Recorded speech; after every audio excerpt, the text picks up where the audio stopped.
अस्सलाम वालेकुम संगत, क्या हाल है। उम्मीद है सब खैर खरीत नाल हो सो। तुहाडा मेज़बान चौधरी मोहम्मद इकराम जफर चौधरी कुश्ती चैनल तो तुहाडी खिदमत विच हाज़र है।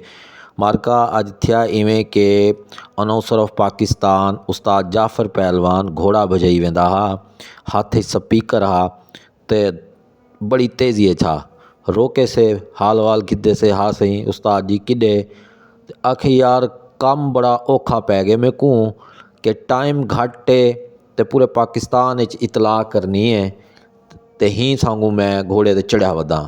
असा को आख्या अल्लाह दे बंदे साडा चैनल क्या किते तुसा साकू अपनी इतला दियो तो इंशाअल्लाह असा अज जड़ा है पूरे पाकिस्तान तुहाडी खबर को नशर कर देसूँ। तो उस्ताद जा फिर क्या आखे अपनी ज़ुबान नाल उन्हें दी सुन गिनो। फिर पहलवान का सलाम थी गया। माशाअल्लाह बहु भी अच्छा मेला थी ना पे के डेरा इसमाइल खान की धरती ते बहु ही अच्छा खुला मेला। मेले का नाम है मेला फुल्लां दा सेहरा। मेला फुल्लां दा सेहरा बहु ही अच्छा मेला थी ना पे।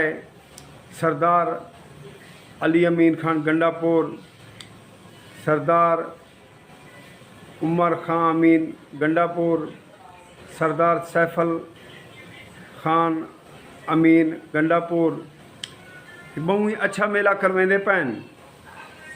ईद कोलो त्रीजा दिमाग वड्डी कुश्ती खुदा दी कसम है। सरदार अली अमीन गंडापुर आखे पिछले फेरे जेड़ा मेरा मेला कैंसल थे पंजाब तो अवाम ये अवाम आके वाला पिछा बल गई है। अवाम बड़े सफ़र करके ये पंजाब दी अवाम वास्ते उन्हें स्पेशल वाला ये जेड़े थुडे खान जेड़े चक्कर ला के वाला बल गए बड़ा कीमती टाइम कट के आन। सरदार अली अमीन खान गंडापुर ने आखे ये मेला मैं पंजाब दी अवाम वास्ते वाला करवेंदा पिया। पंजाब दी अवाम डेरा इसमाइल खान दी अवाम मौजा करो और जे तक जींदे हैं उस्ताद फजल पहलवान आफ केच शेर के और सारे काबिल इज़्ज़त काबिल एहतराम जेड़े कई तारफ से मुथाज नहीं अच्छी ठेकेदार पाकिस्तान दे तारीख दे वड्डे दंगल कराइन वड्डे मेले कराइन बहु ही अच्छे मेले कराइन। मैं कुर्बान वनिया अच्छी ठेकेदार ते इहो जे ठेकेदार तुहाडे सरजमीन ते पैदा थे। खुदा दी कसम है पाकिस्तान दे तारीख दे बहु ही वड्डे मेले देते पैवे। खुश नसीब ही वे के आले सूबा सरहद आले खुश नसीब ही वे। वड्डी जोड़ आसिफ पहलवान मोची फ़ख्रे पाकिस्तान शेर पाकिस्तान पट्ठा नादर खान पहलवान पठान बामुकाबला तैयब पहलवान 18,000 ज़िला जंग रोस में फैसलाबाद डिवीज़न अमान तले शहजाद पहलवान पचार सुल्तान पाकिस्तान बामुकाबला नज़ीर पहलवान भगवानी वाला शेर के तले इंशाअल्लाह इलाके दे पहलवान भी लड़े सूँ। नीला पहलवान दी ओसी बे होसन ढेर होसन ए खुश नसीब ही वे। सरदार अली अमीन खान गंडापुर बहु ही बड़ा मेला करवेंदा पे खास तौर पंजाब दी अवाम वास्ते जो पंजाब दी अवाम आई है वाला पिछा खाली बल गई है हुण इंशाअल्लाह खाली कहना वल सो।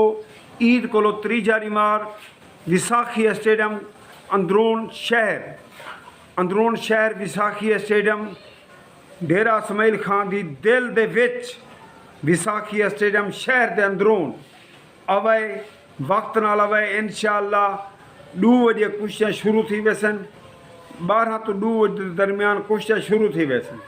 मेहरबानी अस्सलाम वालेकुम जी संगत जै जै पैगाम सुन के दे हूँ को उस्ताद जाफर दा कांडा थी गया।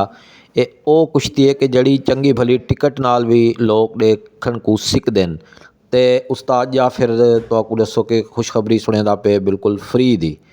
तो मेरा ख्याल है कि सबको पुजना चाहिए तो कुश्ती देखनी चाहिए है। बाकी तुस अपने ख्यालात दा इजहार कमेंट कर दसो। ते अपने मेज़बान चौधरी मोहम्मद इकराम जफ़र को इजाज़त देसो वाला इंशाअल्लाह मुलाकात थी से नवी वीडियो अस्सलाम वालेकुम।